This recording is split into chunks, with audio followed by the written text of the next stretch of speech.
Hey guys. All right, so let's go ahead and talk about the method of undetermined coefficients for non-homogeneous differential equations. Now, this method is very specific, so you cannot use it for all the non-homogeneous cases. So when is this useful? Well, this method is useful if your function, let's call it g of t, is one of the following. If it happens to be an exponential, so say e to some alpha t, then you can use it. Or if your g of t happens to be a polynomial of any degree, so say an x to the n plus an minus 1, x to the n minus 1, and any degree polynomial, so just say a0. Then you can use it. Or if you have your g of t happens to be either sine or cosine, so if you have a sine beta t or cosine of another argument beta t, then we can use this method. Or a combination of any of these, exponential with polynomial, sine with polynomial, or sine with exponential, and so on. So these are the only time we're going to be using this method called the undetermined coefficients.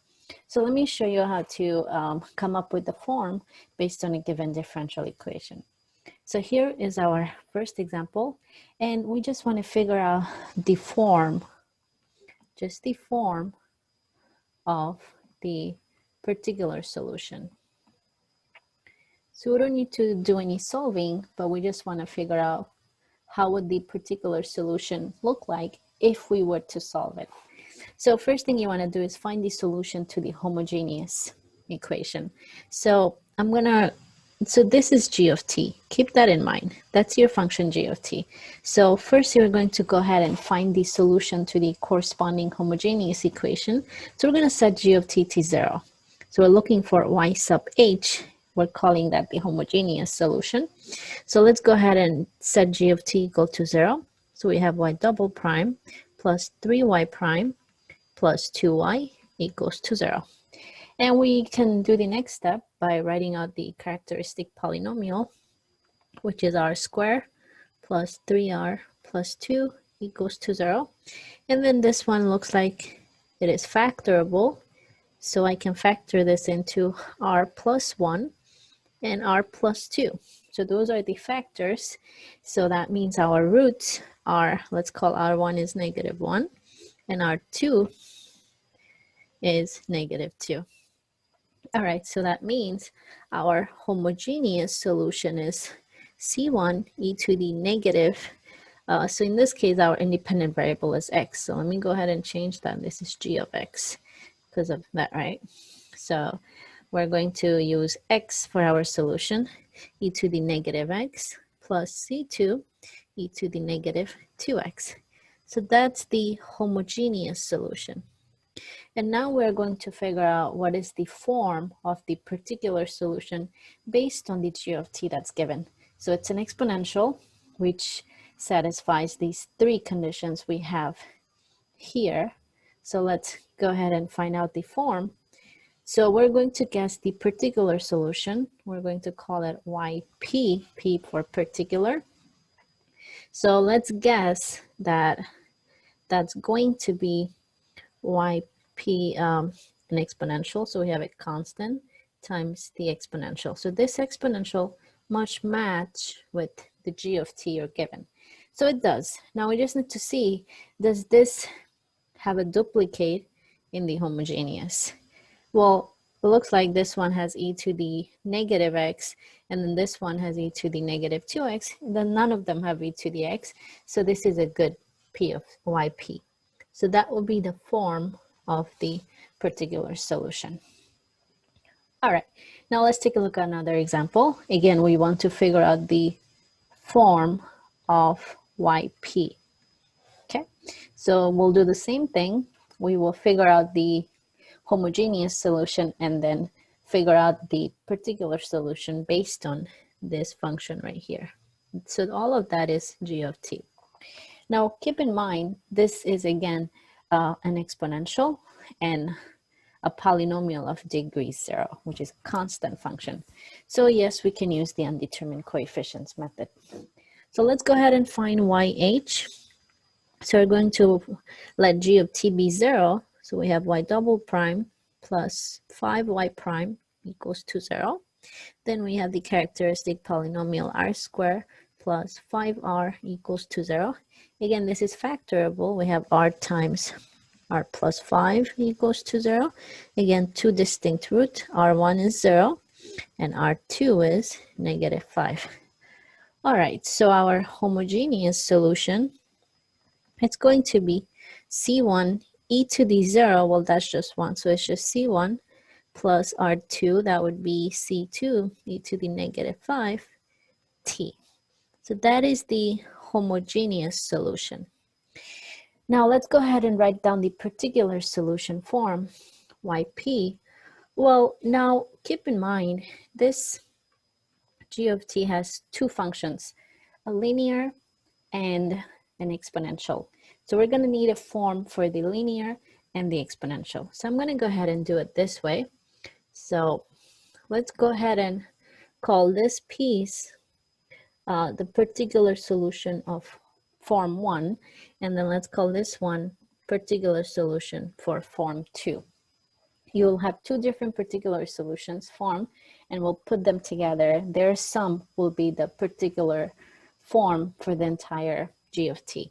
So yp will be the sum of yp1 and yp2. So let's figure out these pieces individually, and then we'll tag them in together right here. So let's go ahead and do that. So for the first one, we have yp1. Well, it's a constant time exponential to the 5t. Now let's check. Does that appear in my homogeneous solution? No, because we have an exponential to the negative 5. This is a 5, so we're good to go with this form. So this is good. No need to modify. Now yp2, we have a constant, so it's a polynomial of degree 0, which is also a constant. Let's call it a b. Now, does this appear in my homogeneous solution? Looks like it does. Right here, we have a constant, so we cannot have that. We need to have an independent solution.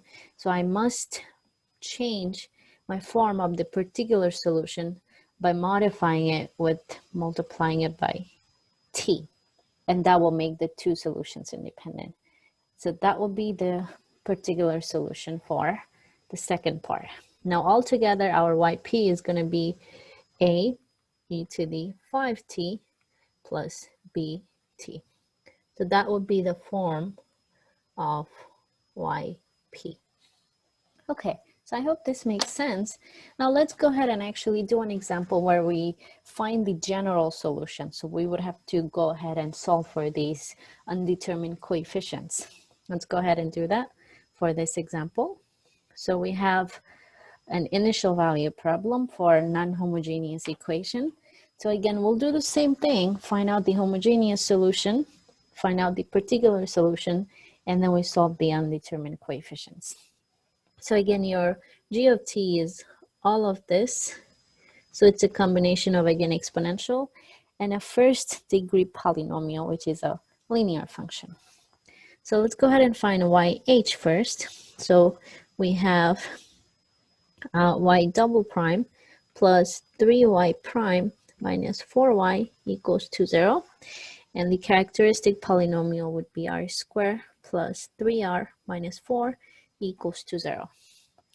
And then this can be, again, factored into r plus 4 and r minus 1. So those are the factors.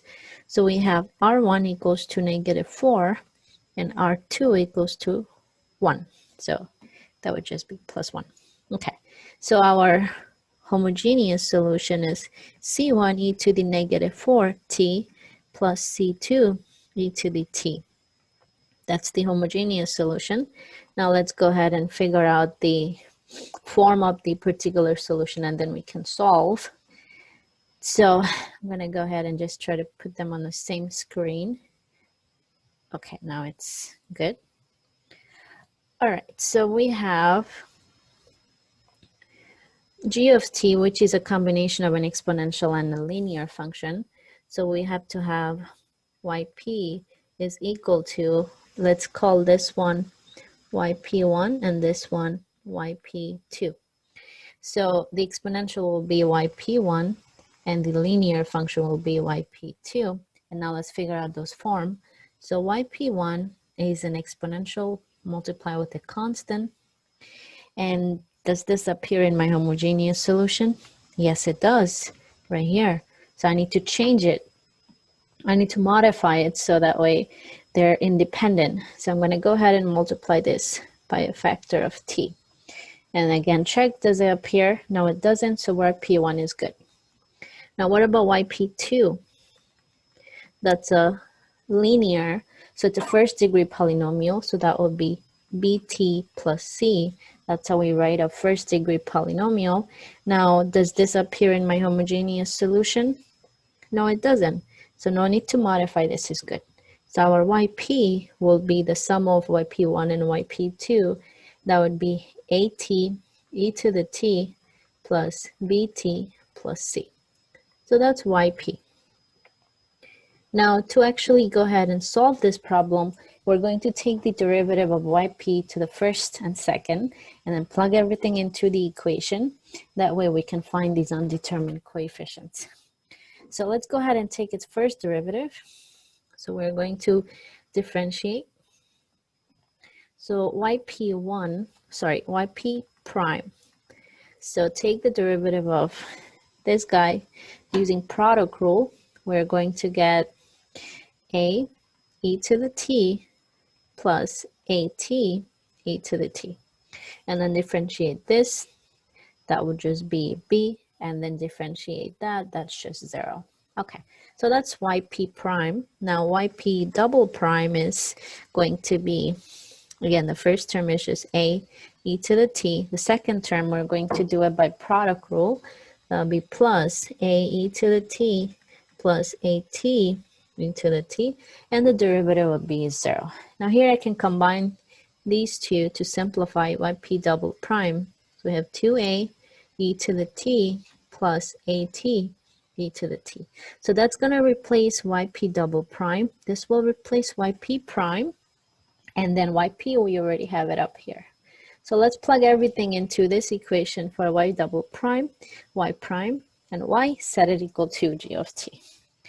So we have y double prime plus 3y prime minus 4y equals to, let's write it out, 10 e to the t plus 16t. All right, now let's plug everything in. So y double prime is the yp double prime. That would be 2a e to the t plus at e to the t plus 3 times y prime. So 3 times yp prime, that will be 3a e to the t plus 3at e to the t plus 3b.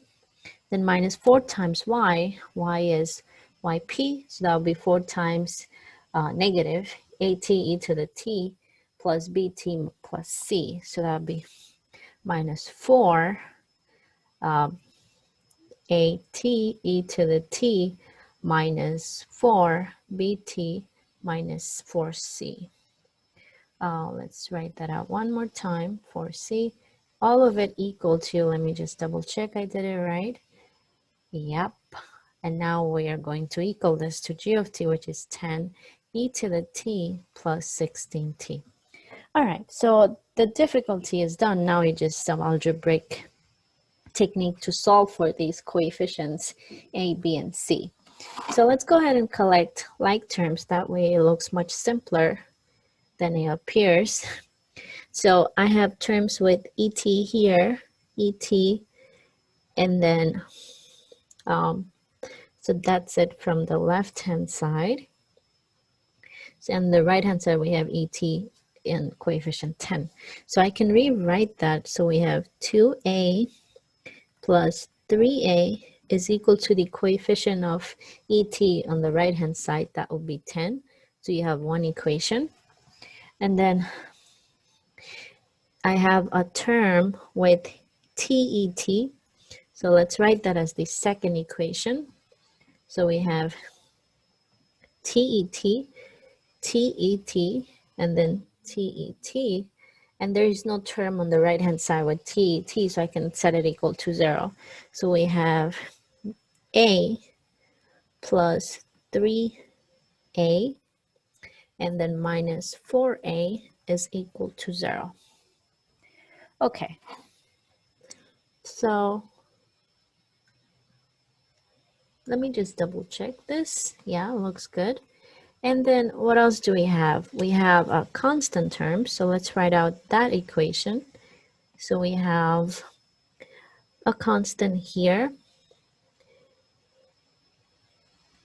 and a constant here.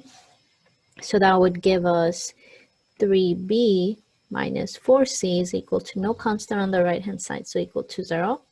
And we got one more equation to go, and then we're ready to solve. So the last one we have is the linear term, equating the linear term on the right-hand side. So we have 4. Negative 4b is equal to 16. All right, so we're now ready to solve for these constants.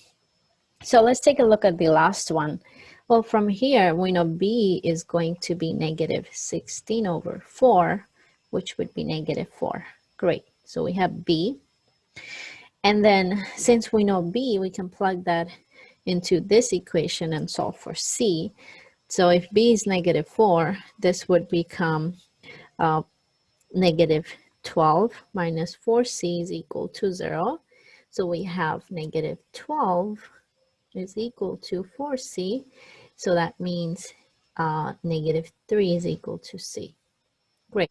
All right, so the only one we're missing now is a. So I'm going to go ahead and use the first one to find what is a equal to. So we have 5a is equal to 10, which implies that a is equal to 2. So there you go. And then you can kind of use this equation to check that if a is equal to 2, then this is true. So good enough. We have a, we have b, and we have c. So now let's go ahead and plug these in, and we have our general solution. So our general solution, it's going to be y equals the homogeneous solution plus the particular solution. So we have y is equal to the homogeneous solution was right here. We have e to the negative 40 and e to the t. So we have c1 e to the negative 40 plus c2 e to the t plus yp. Well, yp is going to be this one right here. T e to the t plus bt plus c. So it's a t e to the t. So a is 2. That's 2 t e to the t plus bt. So b is negative 4. So let's just write minus 4t and plus c. C is minus 3. So that's the general solution. Now, because we're given an initial conditions, which is right here, these guys right here, so we can find the value for C1 and C2. So we have determined the coefficients A, B, and C by using the method of undetermined coefficients. Now to find C1 and C2, we're going to use the initial conditions. So the initial conditions are y of 0 is 0 and y prime of 0 is also 0. So let's go ahead and do that. So if I plug in y of 0 into the general solution, we have 0 is equal to, so e to the 0 is 1, so that's c1, plus again e to the 0, that's c2, and then this one will go to 0 if I plug in 0, this will go to 0 if I plug in 0, so negative 3 will survive. Okay, so now we can go ahead and kind of solve this for either C1 and C2. So I'm going to go ahead and just solve for C1. So C1 is going to be 3 minus C2. Okay, now let's go ahead and use the second initial condition on the derivative of y. So y prime is going to be negative 4 C1 e to the negative 4t plus c2 e to the t. And then the second one we're going to differentiate by product rule, plus 2 e to the t plus 2t e to the t minus 4. Now let's use y prime of 0 equals 0. This would imply 0 is equal to negative 4c1 because the exponential term is 1, plus c2, again the exponential term is 1, plus 2, and that this one will go to 0, and negative 4. So let's clear this up a little bit more. So we have, and I can also plug this in. So I'm going to do 2 steps at once. So we have 0 is equal to, so c1 is 3 minus c2, so that'd be negative 4 times 3 minus c2 minus plus c2, and this is minus 2. And let's go ahead and simplify this. Negative 12 plus 4c2 plus c2 minus 2 equals to 0. And this would give us, so 14 on the right-hand side, and I can move that to the other side to make it positive 14. And this is 5c2. Hence, we have 14 over 5 is equal to c2. Great. So we have c2. Now let's plug this in here to find c1. So c1, it's going to be as follows. It's going to be 3 minus 14 over 5. And this would give us 15 minus 14 over 5. So that would be 1 over 5. That would be c1. All right, so we're ready to write down the solution to the initial value problem.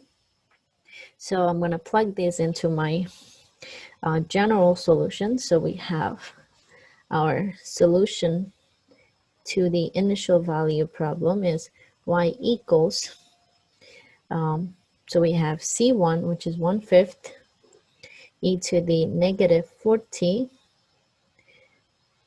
plus 14 over 5 e to the t, and then the particular solution. So that would be plus 2t e to the t minus 4 t minus 3.